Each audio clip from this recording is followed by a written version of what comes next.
ആ ദിവ്യ വെളിച്ചം അപ്പോഴും അജ്ഞാതമായിരുന്നു. ഉത്സവരാവുകളെല്ലാം ദിവ്യ വെളിച്ചത്തെ പ്രതീക്ഷിച്ചിരുന്നു. പക്ഷെ പിന്നീട് ഒരിക്കലും തേവരുടെ മണ്ണിൽ ആ വെളിച്ചം പുനർജനിച്ചില്ല.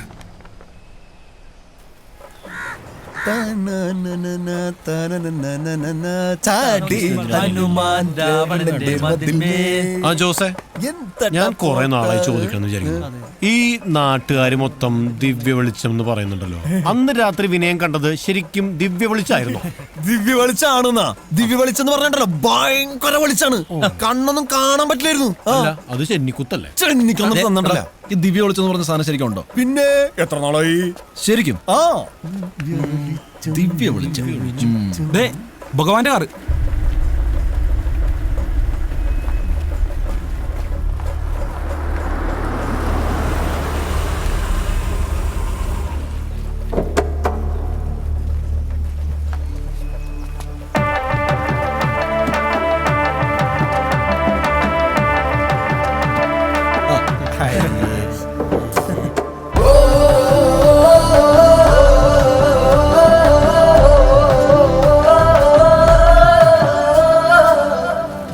ട്രോഫി ഒറ്റയടിക്ക് കിട്ടി. വിനയ് എവിടെ?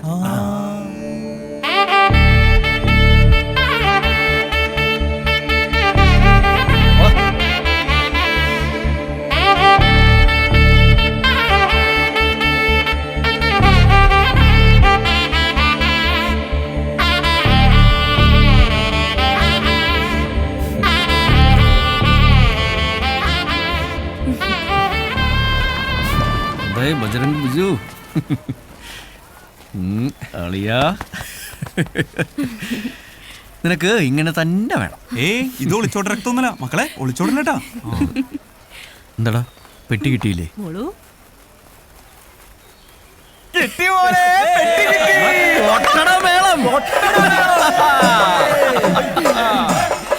ദിവ്യ വെളിച്ചം കണ്ട മഹാനെ.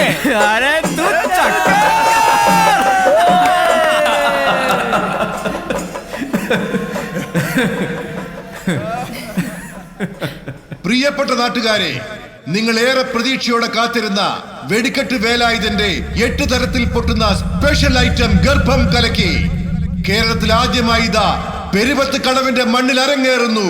നിങ്ങളെ അത്ഭുതത്തിലാഴ്ത്തുവാൻ വെടിക്കെട്ട് വേലായുധന്റെ ഏറ്റവും ആകർഷണീയമായ വെടിക്കെട്ട് നമ്പർ 8 തരത്തിൽ പൊട്ടുന്ന ഗർഭം കലക്കി. ഈ പ്രത്യേക അറിയിപ്പ് പൂരപ്പറമ്പിലുള്ള ഗർഭിണികൾ, കുട്ടികൾ, മനക്കെട്ടിയില്ലാത്തവർ ദയവായി പൂരപ്പറമ്പിൽ നിന്നും മാറി നിൽക്കണമെന്ന് വിനീതമായി അപേക്ഷിക്കുന്നു.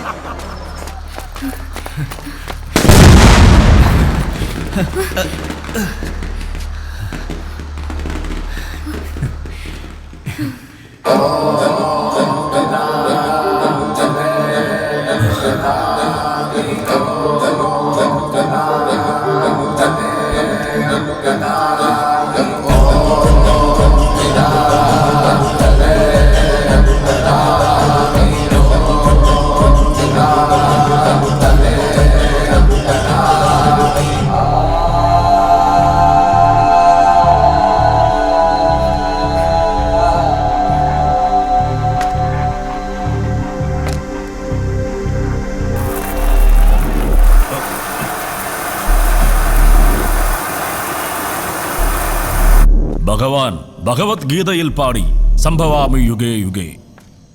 പക്ഷേ നിന്റെ കാര്യം ഈ ഭഗവാൻ തീരുമാനിക്കും.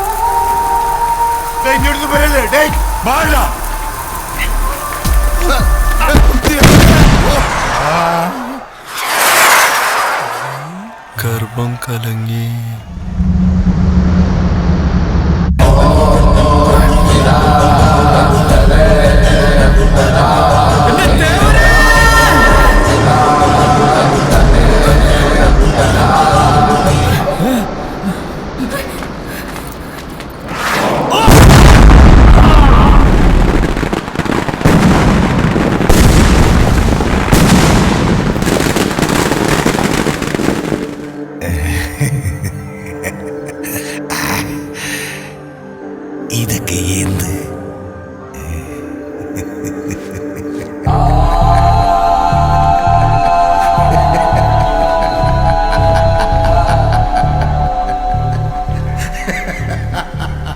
തേവർ വെടിക്കെട്ട് വേലായുധനായി വന്നതാണോ അതോ വെടിക്കെട്ട് വേലായുധൻ തേവരായി വന്നതാണോ എന്നറിയില്ല.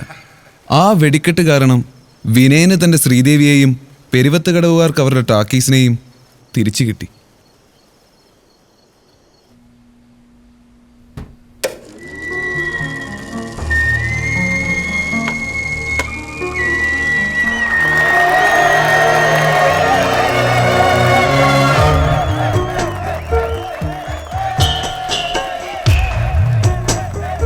ഒരു രാജമല്ലി വിടരുന്ന പോലെ ഇതളെഴുതി മുന്നിലൊരു മുഖം.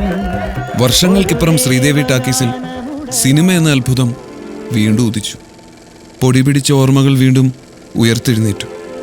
വിനയൻ ഇന്നും കാത്തിരിക്കുകയാണ് തങ്ങളുടെ ശ്രീദേവി ടാക്കീസ് മാധവേട്ടന് തിരികെ നൽകാൻ.